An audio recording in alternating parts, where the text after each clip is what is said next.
Hello and welcome to episode 27 of Real Life Ghost Stories. We're only 3 away from 30. We're nearly like proper podults.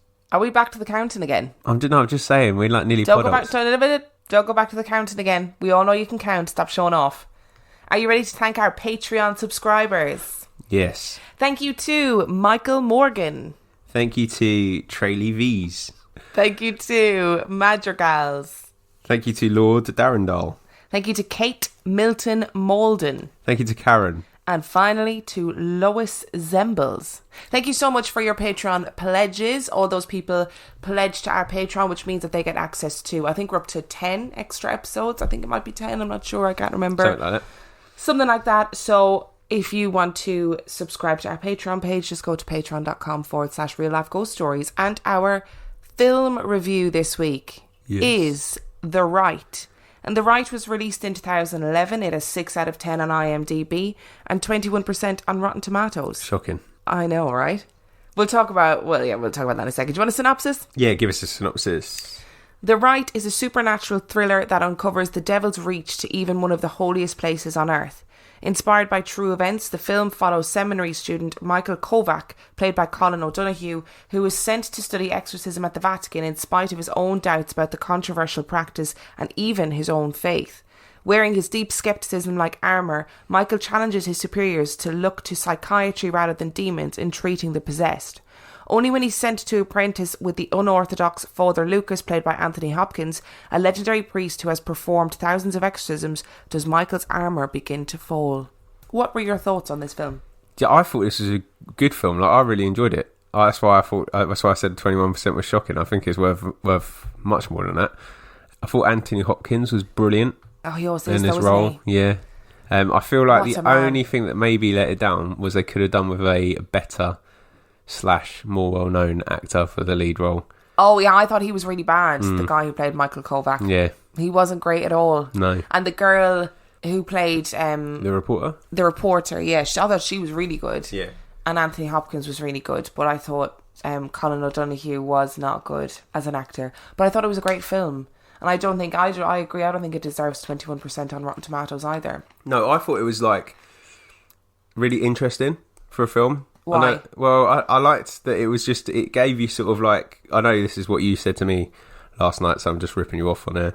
Cool. But it gives you it's a much more realistic look at what an exorcism might be. I think it wasn't because all... I think people think that an exorcism is like The Exorcist, where you go into a house and it's all, the power of Christ compels you and pea soup, vomiting and head spinning and all that. And Anthony Hopkins says that at one point in the film. But in reality, an exorcism can take a really long time. It can take months and years. It's not just a one weekend cures all type thing. I thought the psychiatry element was really interesting as well. That it wasn't just a blind acceptance that these things are always... Yeah, I think it was good that the priest, he wasn't the priest yet, but the guy, the bad actor guy, his role was as a skeptic, essentially, wasn't it? Nearly all the way through it, and then he's obviously convinced by the end, but he asks some very sort of true questions and gives some very Emma answers to to the sort of things that they're displaying. But I thought it raised some good sort of religious points as well, without being like preachy. Like some of the things that Anthony Hopkins' character, Father Lucas, said were actually quite interesting as well, I thought. Yeah, and at certain points in the film, they all question their faith, which was really nice. Yeah. So Anthony Hopkins talks about how he regularly doesn't know whether he believes in God, and I think that's quite interesting. That it's not sort of this bulletproof priest going in to save the day. Actually, it shows the flaws of humanity really well, and the exorcism stuff that they do. So, like the footage of the girl who's possessed in it and whatever, it's not ridiculous. It's not really far fetched. Like, you could see it happening, and you could see yourself being there and going, "Oh my God, this girl is really ill." So you can see how the world of psychiatry and exorcism kind of clashes, which I thought was really cool. Yeah, I guess obviously the fact was that the cardinal priest, the big guy that was running the school on exorcism, sent the main character to go and check out Father Lucas because he was a bit unorthodox, and he is. The only thing I would say about it though is I was a bit disappointed that it ended up being the demon that it was, because I feel like they kind of signposted it from the beginning. I know you noticed. I wasn't watching though. I was texting. See, Classic. So they show 3 demons at the beginning, and one is, I'll just leave it as saying one of them is very different in the way that it's shown to the others. Yeah, and you knew from the beginning what the demon, or who the demon was. Yeah. I thought that what this film was lacking was pace. I thought it was quite slow at points. Yeah, it was actually really slow. It wasn't as scary as it could have been, even though I know it was like erring on the side of being realistic. That's the thing. I don't even think it was that scary. It had a couple jump scares, but they were like loud noises. Yeah, and that's the kind of thing that I jump at in everyday life. True. But I think it was more. I think it was chasing the realism angle of it, as real as you can get with that kind of thing, I guess, and it worked quite well. And there were some genuinely creepy moments in it. There's a moment where he's having a dream where he's encountering the devil, and you see these really fat man hands. Oh yeah, with the like nails and jewelry, and he kind of gets him to kiss his hand, and then he ends up choking him out, and that's what wakes him up. But the hands reminded me of the Toad character in Danger Mouse, which is a really obscure reference. I never saw Danger Mouse because I think I'm too young. But it's just that kind of slimy, like, oh.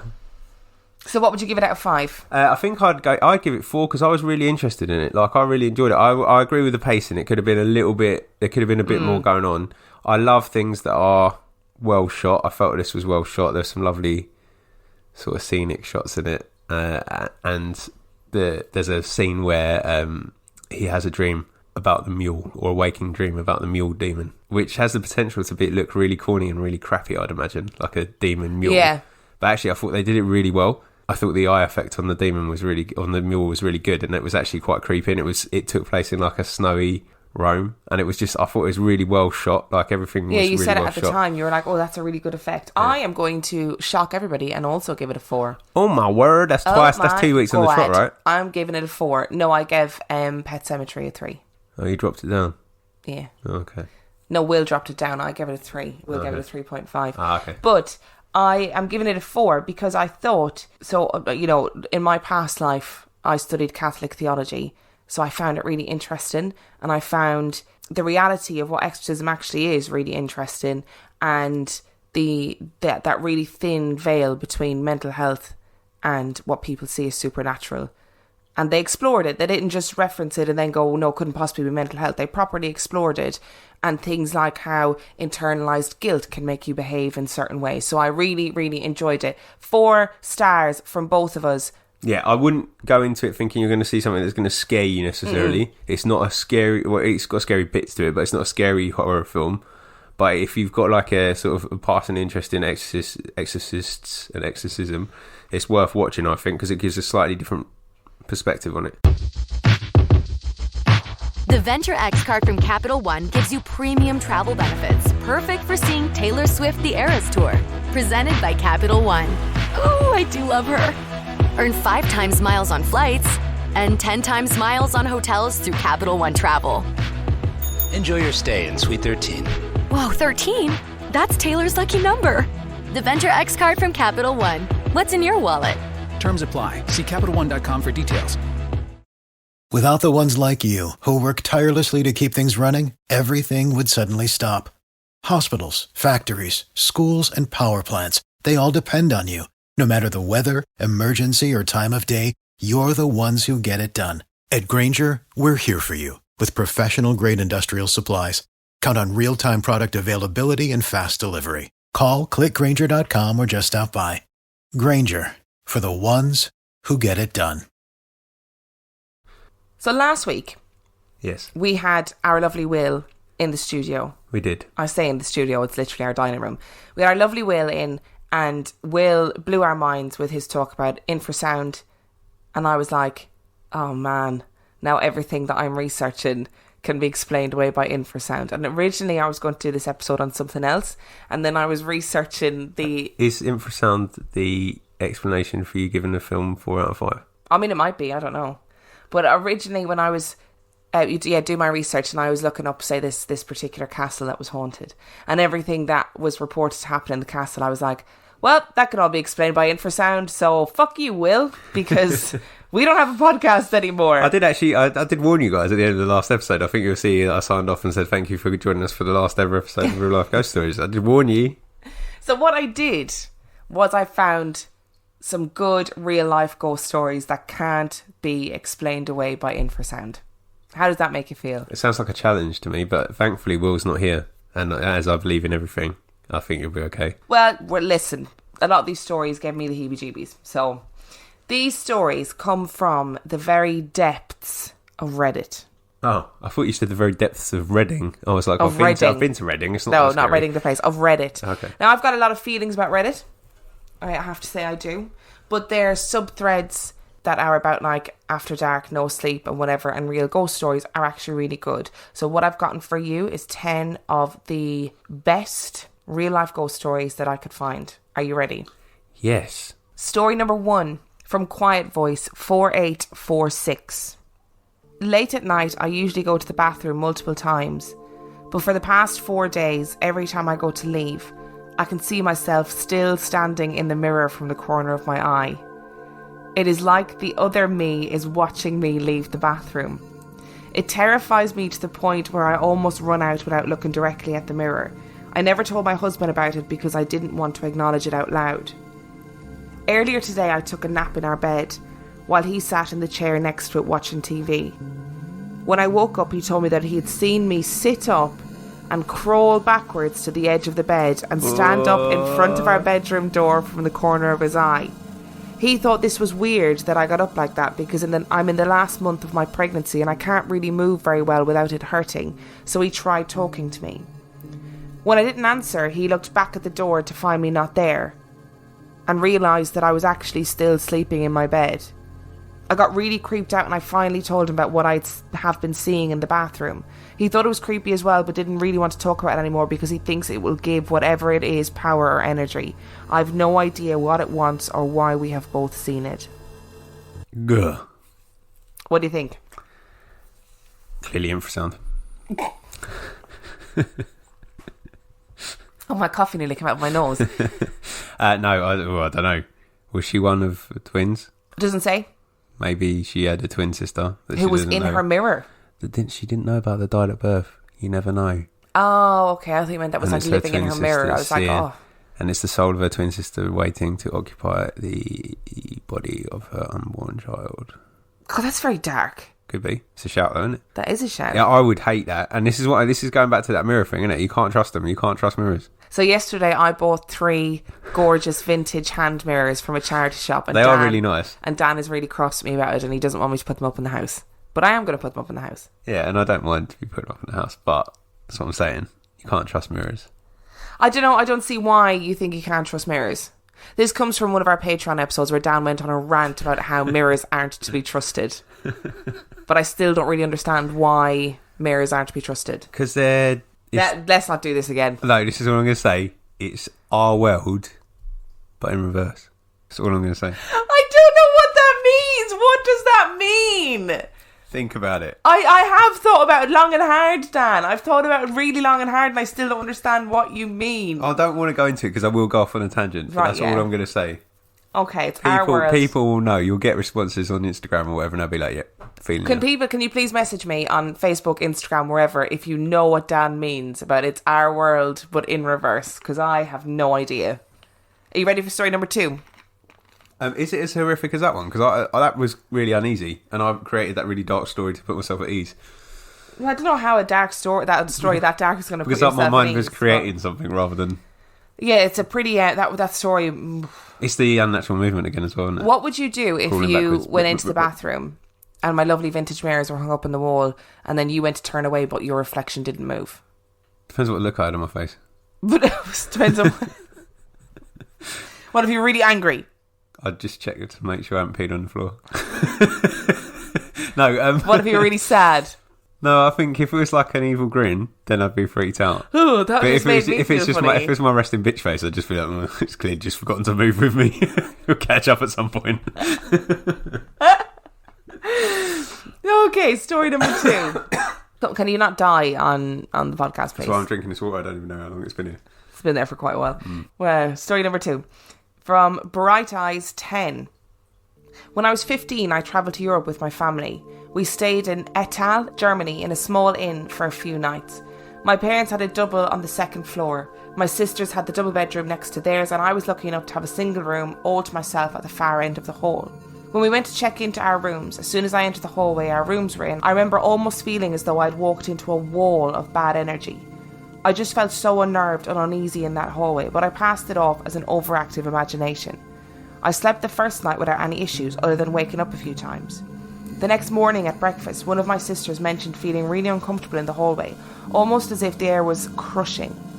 It unnerved me even more that I wasn't the only one who felt weirded out. Plus she was an adult at the time, so it further cemented in my head that the wing of the hotel was odd. Later that night, I'm sleeping peacefully, when at about 2 a.m. I'm woken by something ripping the covers off me and being jerked about 2 feet towards the end of the bed by my ankle. At first, I thought someone had broken into my room, because when I turned towards what had grabbed me, a huge looming black shape was visible in the darkness, like a man was in my room. I frantically flipped the light on, only to have there be nothing there. The window was locked from the inside, there was no one in the closet or in the bathroom, and my room was also still locked from the inside. I stayed up the rest of the night scared shitless playing Cooking Mama on my DS. Next morning we're at breakfast and my sister mentions that she was up half the night because she thought she saw a person silhouetted against the wall of the room. But when she turned on the light, there was no one there. It was just a bizarre and creepy experience. We checked out that day, so I didn't get to experience anything after that, but it still freaks me out to this day. So what do you think? It's them watches, isn't it? Them what? Those watches. Those creepy watches. Oh, I thought you said watches, and I was like, wrist watches. Yes. I said nothing Evil, about watches. Demonic wrist watches. Tell me, what are watchers? Like the shadowy people that just watch you. I think they're really creepy. They don't really do anything. They just stand there, don't they? You say this like this happens on a regular basis. What are you talking about? What is a watcher? There's loads of stories, isn't there, of shadow people that just stand there. But he was like yanked out of the bed. That's awful. Yeah. I wonder if he was, though. What do you mean? Just been watching Paranormal Activity and added it to make the story sound a bit better. Yeah, maybe, because that bit of Paranormal Activity freaks me out. I couldn't sleep with my leg out. Do you know, I hate having my feet out of the bed, and it's a real problem for me because of the nice pillows that we've got. I have to sleep the full length of the bed, so my feet naturally come out, and I hate it. Apart from last night when I had 10 feet, my legs out the end of the bed. We'll talk about that at the end. We'll explain what happened at the end of this episode. I don't mind sleeping with my leg out now. Doesn't bother me. Don't like it. No, I used to. After I first watched Paranormal Activity, I was like, never again, but now it doesn't bother me. No, don't like it at all. I want some good European ghost stories, I think. What do you mean? Well, I feel like most of our ghost stories, well, not most of our ghost stories, but most of ghost stories in general, because where we live, yeah, they're either American or they're UK, aren't they? Yeah. And I want some good European ones, because there's got to be some... If you are a European listener, as in on the continent, not Irish or British, can you send us in your stories, please? That would be really great. Dan would love it. Story number 3. You ready? You happy with my explanation of that? Yeah, I find that one, anything I think that happens in sleep or just before or after sleep, I think is explainable away. Cooking Mama is a good game on the DS, by the way. Yeah, I love games. That's a time management game, isn't it? Yeah, I love it. But anything that happens kind of either side of sleep makes me go, really? Did that actually happen? Or was it sleep paralysis? Or were you dreaming? Or, so I'm not really down with the sleep ones. But watches are things, I say. Story number 3. Okay. The rocking horse. No, I don't know if I don't really want to hear this one. Well, you don't have a choice. Oh. One night, when I was maybe 10 or 12, I had trouble falling asleep. My bedroom was the entire top floor of our house, with my bed and such being on the left-hand side and storage closets and a play area being on the right. I was lying in bed when I heard a noise from the other side of the room, and see a rocking horse begin to rock. It was sitting just outside one of the storage closet doors. It proceeded to rock its way halfway across the room, and then stopped dead under the ceiling light. At this point, I was freaking out and just buried my head under my blankets and never peeked out again until morning. It was all confirmed to not be a dream, as the rocking horse was still in the middle of my room when I woke up. Furthermore, I got a stern reprimand from my parents for being up out of bed playing with my toys well past my bedtime. Their bedroom was directly below the storage closet play area, and I'd heard the creaking of the rocking horse shuffling across the room. Ugh. I just want to say, that ghost, I'm pretty sure that's not the point of rocking horses. They're supposed to rock on the spot, right? So that ghost don't know how to do it properly. So maybe the ghost needs a few lessons in how to use a rocking horse. I mean, it's horrific, but it is bothering me that's how it chose to use the rocking horse. I don't know. I think if you're going to go for maximum spook, just rocking horse can be explained away, can't it? Like, you could be like, oh, maybe it's drafty or whatever. But the rocking horse rocking and moving, shuffling across the floor, fuck off. Maximum effect would get that rocking horse neighing. That would be creepier. Just saying, putting that out there. I would never go back in that room again if that was me. I think waking up in the morning and seeing it still in the middle of the floor would kill me. My parents would come up and find me in the room with matches going, what are you doing? Burning the house down. I don't like things with toys. Like, haunted toys really freak me out. I love horses, like real horses. Yeah. But, like, it's just, I don't know what it is about toys. I just find them creepy, and I love them at the same time. But I feel like toys are really creepy. Like small soldiers and evil toys in Toy Story. You know, the ones in Andy's basement. Oh, are you talking about the evil toys that the boy next door has created? Yeah. Oh, but that's not fair, because he made them. Yeah, but it's that's the way cruel. Oh, no. I don't like them. I just don't like toys. And that doll we saw yesterday was gross. Ready for another one? I don't know. Yeah, they're not getting particularly any better. Well, what do you want me to do? I want stories that I can say infrasound and we can just move on. And we can move on with our lives, finish the podcast here and never have to do it again. This one comes from Fuzzy Bandits. What a great username, eh? When I was a teenager, I used to babysit my cousin Alyssa. She was little, maybe almost 2, maybe a little older, old enough to say small sentences. I'm giving her a bath before bed and she looks out into the hallway, gets a terrified look on her face and starts crying. At this moment, my aunt's Pomeranian starts going nuts as well, barking and growling into the hallway. The atmosphere in the room becomes uncomfortable and I started getting scared. I took her downstairs from the 3rd floor in the townhouse to try and calm her down. I asked her what was wrong and she said something along the lines of, the man with the black eyes was there. When I continued to pry, she looked up at the 2nd floor stairs. Her eyes got big and she looked at me, terrified, brought her finger up to her mouth and said, shh, while shaking her head no. So whatever the fuck this thing was, it was following them from the 3rd floor down the stairs of the house. Creepy children do my knocking. Oh, it's always children. Yeah, I don't like it. It's not good. Also, Pomeranians are funny dogs.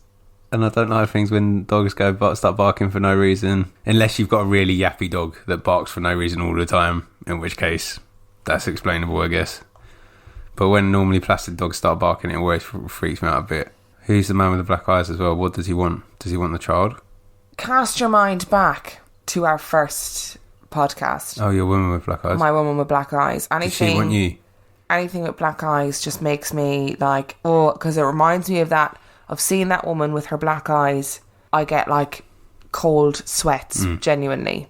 Oh, I can still see her now. Like, stop. Well, you know when you see black and white pictures where someone's like taken biro to the eyes? Is it like that? No, it's not like it wasn't like gouged out eyes. It was like just hollows where her eyes should be. Creepy. So I don't know what that means. Like, if somebody's like a paranormal person, or a dead person or a ghost, and you're listening to this podcast, then write me in and tell me, why do some ghosts have black eyes? Maybe it's because eyes are the window to the soul and they have no soul. Or a black soul. Shut the fuck up. Or darkness. We are so deep on this podcast. Maybe it's the darkness of their soul. But what does that man want? Does he want the child? Is that why the child's so scared? Does he want the house back? Why is he following them? Is he just watching them? Maybe he's just wearing contact lenses. This next one. That's my favourite part of all our podcasts, when I say something you just disagree with it, so I just move on. This next one I found really interesting, and I'll explain why at the end, but it's called The Guardian. I'd been on the phone with my then boyfriend, and he said something that made me think he was a chauvinistic, not very nice person. And I remember telling him that if he knew anything about me, he knew exactly where I was going to go. And I hung up the phone and got in my car. I drove to the park. The sun was kind of down below the tree line, but it wasn't yet dark, and I pulled into the parking lot.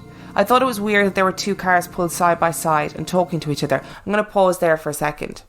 You think a drug deal? No, but I'm thinking that if that person is on the phone to her boyfriend, he says something chauvinistic and not very nice, and she goes, well, if you know me at all, you know where I'm going to run away to. Like, how old are you? I really hope this happened when this person was like a small A small teenager. Small person. A little person, no, a teenager. If I said to you, if I was going to run away somewhere, where would I run away to? Wherever Bims is. What if we didn't have Bims? What if Bims didn't exist? Where do you think I'd run away to? Home. Oh yeah, I'd get on a plane, wouldn't I? Oh, that'd be a lot more difficult for you. I'd just wait until he came back. When I got out, the guy in the truck was just staring at me in a horrible way. You know when someone just looks at you like they're looking through you as if you don't exist? Well, this is weird. It's late and no one's ever here. And then I thought, whatever, they're leaving, I don't care, I have my own problems. I only took my keys with me because I didn't want a big purse banging around.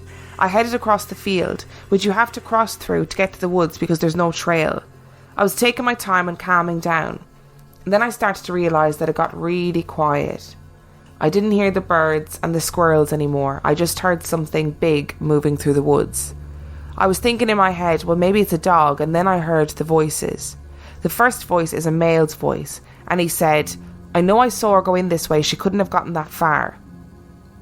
Then the second voice comes and it's quieter and it says, shh, she'll hear you.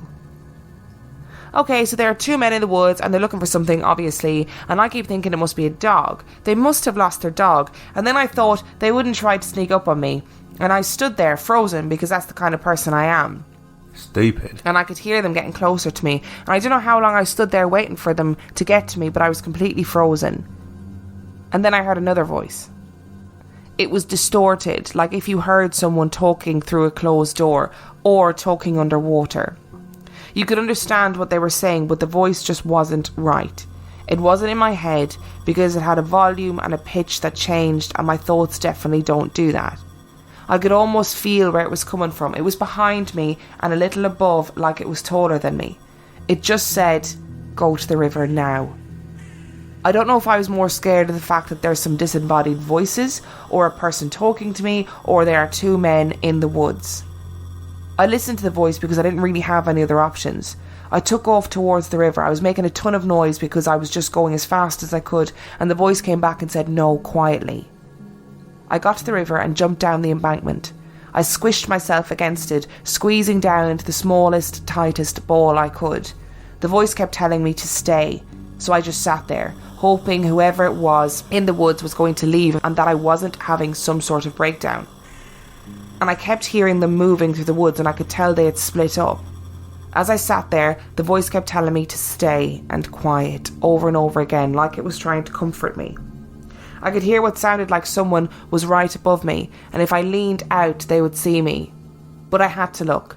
I just tilted my head up a tiny bit, and I could see the tips of these construction boots hanging over the edge, and I could see hanging next to them this dirty old rope, just swinging next to them. I don't even think I thought anything. I was so scared. I just tried not to breathe. It felt like hours, but I know it couldn't have been that long. Even the voice was completely silent. There was nothing but me hearing this man breathing. He started to walk away at some point, and the voice kept telling me to wait, so I waited. And finally the voice said, go, now, to the field, go now. It was screaming at me so loud, so I ran to the woods and just got out to the field, far, far from the cars and the street. It was getting darker and I could see the parking lot, but it was so far away. I'm running and I can hear footsteps running.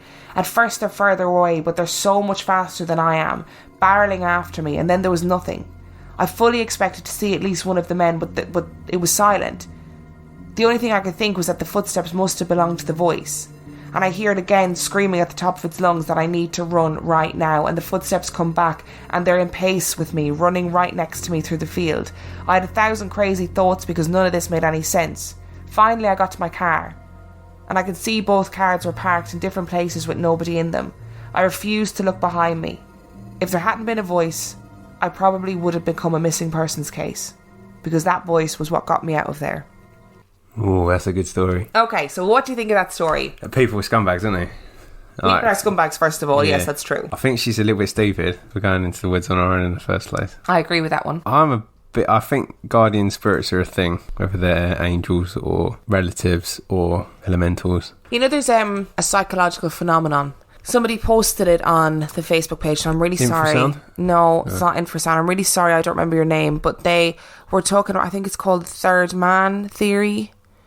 And it's this theory where, or it's this phenomenon rather, where people who are in really dangerous situations or who are really like near-death experiences, they often report having a disembodied voice or a physical person that pulls them out of that situation or tells them what to do or instructs them. And there's a belief that it is your brain literally can't cope with the danger of what's going on and can't cope with the fact that you're just about to die. So your brain creates another person that tells you what to do so that you're not telling yourself. I love that is more logical of an explanation than a guardian angel. Your brain creates a physical person to move you out of the way. How does your brain? How does your brain not create a person? It's not a real person. They're not fucking God creating things out of dirt and roots. That is ridiculous. That's Why almost is as that ridiculous as the original thing. Why is that ridiculous? Why is that? No, you haven't answered my question. Why is that ridiculous? It's not ridiculous. It's fine. I love the way you said it's fine, like you're going to allow it. I know I'll allow that. I'll allow that to stand for today.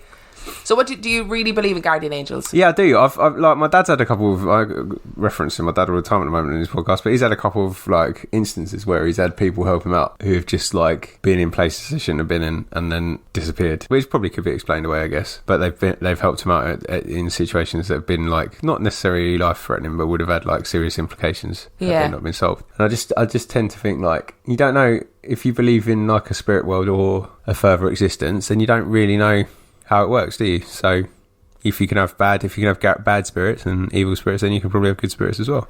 I'd love to think that there was somebody looking out for me, and like as in not somebody, just in general, just one person, please. Yeah, sorry about that. I'm never. No, I'd like to think that I did have a guardian angel, that I had somebody otherworldly that was looking out for me, not a fucking alien. If an alien is nominated to be my guardian angel, don't need that in my life. I'll just fucking die on my own. Thanks very much. I've got a Native American squaw. Oh, what's your guardian angel's name? Your spirit guide? I feel like it's Fawn. I feel like you're making that up. Was it? Oh, maybe it is. Well, my guardian angel apparently is the Archangel Michael. Yeah, not a bad one to have on your side, is it? Fuck all you bitches. Or, I'm going to throw out another theory. Could it just be that we all have an allotted time to go, and if you're in a situation where you're not supposed, it's not your time to go, something intervenes to prevent it from happening? Well, then that raises the question of, we are living in a predestined life, that all of our life is laid out for us already, and what we do doesn't really matter. No, not all of our life. Not what we do, but when we go. But you're born with a date to die, with an expiry date, a use-by date. It was another theory. It's not what I believe. I'm just putting another thing. I'm just putting another spin on it. I've already told you, like I think guardian spirits are a thing. I think we should do a whole episode on this. I think guardian angels or guardian spirits, whatever you want to call it, needs to be an episode. Yeah, cool. Because that's a really interesting... But I'm just popping out another theory, so it's not necessarily what I believe. Because you're shotgunning out theories today. Yeah. And then just blasting mine. The thing is, I had that thought when you first said it, actually, that maybe it just wasn't her time to go. And I was like, that's an interesting theory. I'll keep that one. Yeah, just about whether or not, when is it your time, and why is it your time? Okay, so just one more thing. Well, one thing then. Maybe it's not when we die, but maybe we all have one purpose in our life, and until we've achieved that purpose, then it's not our time to go. We've got 2 new reviews this week. Would you like to hear them? Go for it. Our first review comes from Andy_J29, and it is entitled "Loving this podcast." So thankful I stumbled upon this podcast. It's my new favourite. Love hearing about the folklore as well as the real life ghost stories. With Emma and Dan, I feel like I'm just hanging out with pals listening to scary stories. The cat content is also a huge bonus. Would recommend to anyone who loves a good ghost story or a good laugh. I'm going to thank you so much, Andy_J29, but I'm going to intercept here for a second. Speaking of cat content, if you are listening to this episode and you think, what the fuck is wrong with them this week? Because it's all been a bit all over the place today. And I think we're both rambling a little bit. Because what are you talking about? I'm perfectly sane. I've had good info on this. Because our baby is not very well, unfortunately. So we have been up literally up all night with our baby. Because she's so not very well that she decided for the first time ever that she wanted to sleep in our bed last night. Specifically sleep on Dan's face. Yeah. So the few moments of sleep I did get last night were interrupted by a paw to the face to wake me up. Yeah, so we are very tired. And for new listeners, our baby is not a real baby. Our baby is a cat. It's a cat. Yeah. Her name is Dame Judy Dench, also known as Tiny Bims. So if you are a praying person and you to whatever God you believe in, just send good vibes to our tiny Bim so that she is okay, and hopefully just being a drama queen like her mum and her dad. So yeah, if this episode sounds a little bit off, that's why. It's because literally neither of us have slept. And our second review comes from Miss Funky 335. 335. Fantastic hosts, no bull is the title.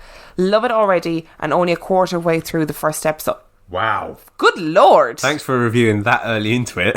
Because I mean, like I said last week, that second episode is shite, so brace yourself. Both hosts are naturally... See what I mean?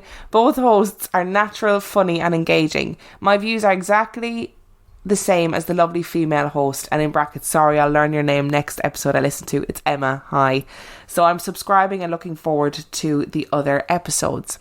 Thank you very much. Thank you. Nice review. I like that you listened to halfway through and were like, oh, I like these guys, I'm going to leave them a review. Thank you. That's really nice of you. And I'm also waiting for the day when I get to read out a bad review on an episode. Hey, you've jinxed it now. We'll get one next week. No, that's fine. If we get one, we get one. It'll be like those hosts, they just sound like they've had no sleep. Yeah.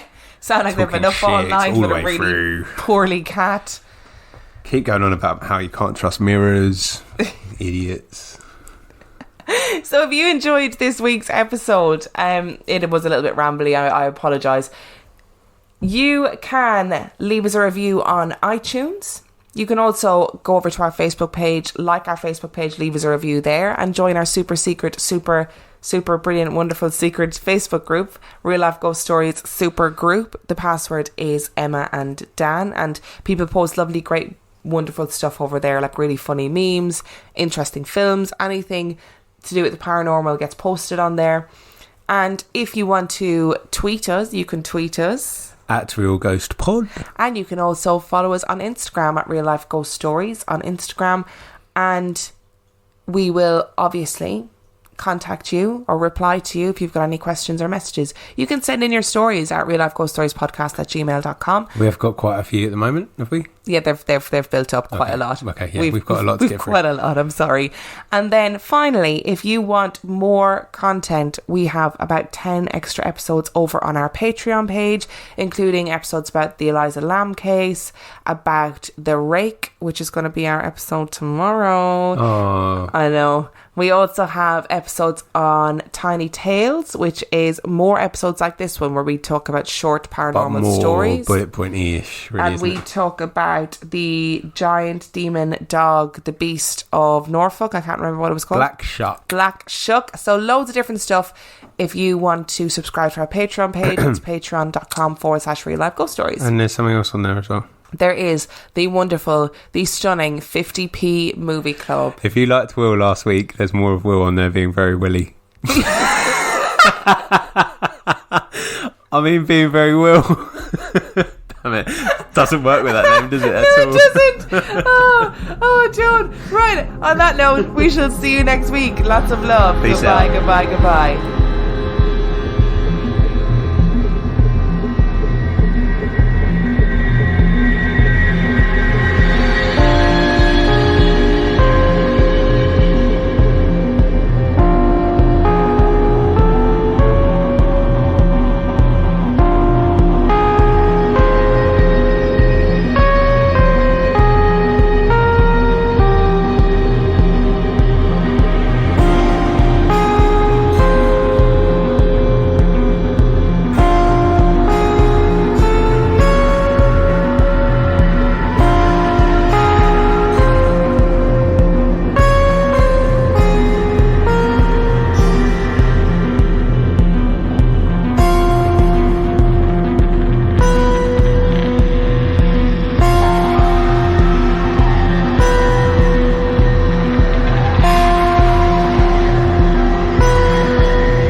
Become a part of the Horton team. We're looking for welders, painters, assemblers, machine operators, cabinet makers, and other positions to build emergency vehicles that help save lives. Join us at our hiring event on Wednesday, January 18th from 2 to 5 p.m. at 3800 McDowell Road in Grove City. We offer a huge $1,500 sign-on bonus and great benefits such as 401k match, medical coverage starting day one, and much more. For more information on what Horton can do for you, visit careers.revgroup.com and search Grove City. The Venture X card from Capital One gives you premium travel benefits, perfect for seeing Taylor Swift the Eras Tour. Presented by Capital One. Ooh, I do love her. Earn 5 times miles on flights and 10 times miles on hotels through Capital One Travel. Enjoy your stay in Suite 13. Whoa, 13? That's Taylor's lucky number. The Venture X card from Capital One. What's in your wallet? Terms apply. See CapitalOne.com for details.